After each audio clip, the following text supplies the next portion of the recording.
When playing games using software emulation, save states have been a standard feature that many gamers expect and rely on to enhance their emulation gaming experience. With the rise of FPGA hardware simulation that uses programmable chips to replicate real hardware that wasn't designed with save states in mind, it's not as widespread a feature. The Analogue Pocket is not immune to this fact, and in this video we're going to clarify what save states are compared to game saves, show you which cores or systems currently have save states for the Pocket, how to use them, and importantly, when you should avoid using them so you can get the most out of your experience with the Analogue Pocket. If you have any questions, please leave them in the comments below.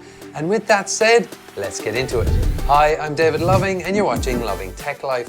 On this channel, I share my love of tech and gaming with tips, tutorials, and reviews based on my experiences. Welcome. Firstly, let's clarify what save states are versus game saves so there's no confusion. Every core on the Analogue will support game saves as long as the game has a way to do this normally to save your progression. And that's not a save state, that's just creating a standard save file the way the game normally would do on original hardware. A save state is a snapshot of the game in its current, state, allowing you to reload that state at any time. The benefit of this is that you can make a save state anywhere at any time, not only at designated save points. So if you create a save point in a level, then die a bit further on, you can load that save state and rewind back and try again. Before we get into how to use save states on the Analogue Pocket, we'll talk briefly about the sleep awake function for the Pocket. This is a very convenient quality of life feature that will effectively pause the game when you hit the power button briefly and put the Pocket to sleep when you need to stop playing. Then, when you're ready to play again, you simply hit the power button briefly again and it will boot straight into the game exactly where you left off. The sleep-wake function of the Pocket isn't a true sleep-wake function. It's just taking a save state, turning off the system, then loading the state again when turning it on. This is important to remember as only the systems with save states will work with the sleep-wake function. If the core you're playing doesn't support it, this message will pop up saying you can't use this feature and you will need to hold down the button to fully power it off. Okay, so how do you use save states on the Analogue Pocket? While you're in the game, you simply need to hold the home button and push up on the D-pad to take a save state snapshot. If it worked, it will show this message at the bottom left of the screen. If the core you're using to play a game doesn't support save states, you'll see the following message at the bottom left. To load the save state, there are 3 different ways of doing this. The default, based on the current version 1.1 of the firmware, will require you to start by selecting the home button,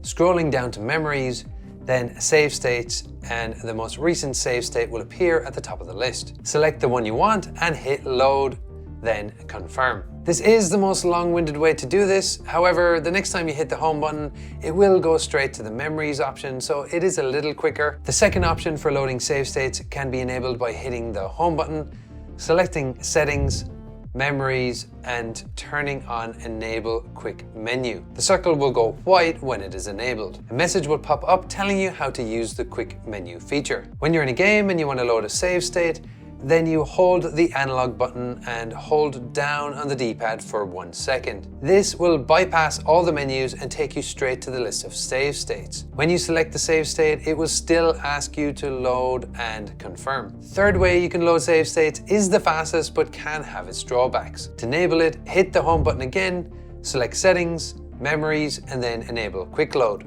Again, instructions on how to use this feature pop up on the screen. While in game, if you hold the analog button and just press down, it will immediately load the most recent save state. This is the fastest way to use save states. However, beware that with this enabled, it is now easy to pick the wrong direction when loading or saving a save state, which isn't helpful when you accidentally save the state after dying and then you load that state, or if you finally pass a difficult area in a game and accidentally load the last state, sending you back again. I think this is why the quick options are disabled by default. One thing to be aware of when you first start a game or cartridge and immediately try to quick load a save state. Usually it won't work, and this message appears on the bottom left of the screen. This only happens if you haven't yet used the feature, and you can load the most recent save state by using the quick menu feature. After this, the quick load feature will work fine. Currently, there is a reasonable number of cores that support save states. From the moment the Analogue Pocket launched, it supported save states for cartridges for the Game Boy,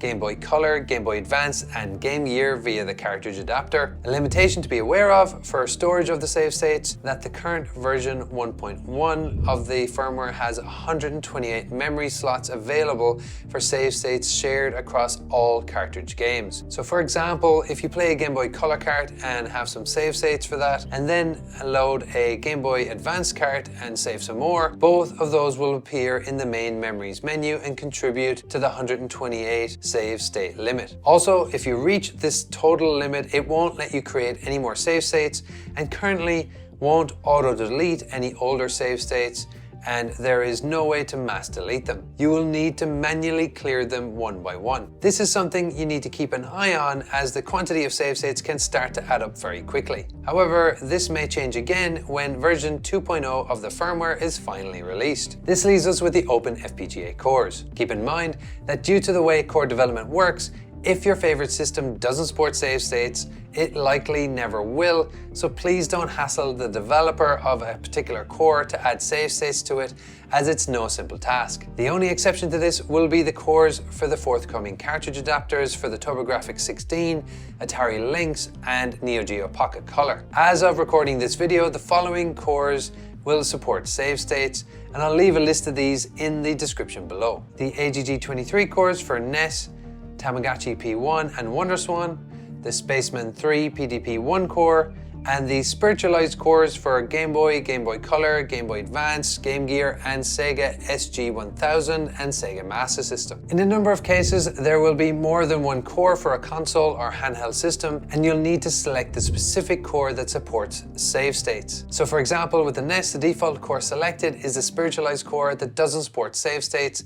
So after navigating to the NES, instead of selecting Run straight away, you choose Change Core and navigate down to the AGG23 one and select that. Then you can go ahead and hit Run and select a game as per normal. Just be aware of this if any system has more than one core, as you may need to choose the alternate core to get save states working. The good news is that the storage limit for save states works a bit differently compared to cartridges. Thankfully, these save states do not contribute to the 128 shared across all cartridge systems. In fact, there appears to be a separate 128 memory slots dedicated for each separate core, which is pretty handy. Now that you know all about how to use save states and which systems support them, we'll look at some cases where you'll need to avoid using them, at least for now, based on the version 1.1 firmware. During the Game Boy Color generation, there were certain cartridges and games that featured a real-time clock, or RTC. These games relied on knowing what time it was, and certain things would occur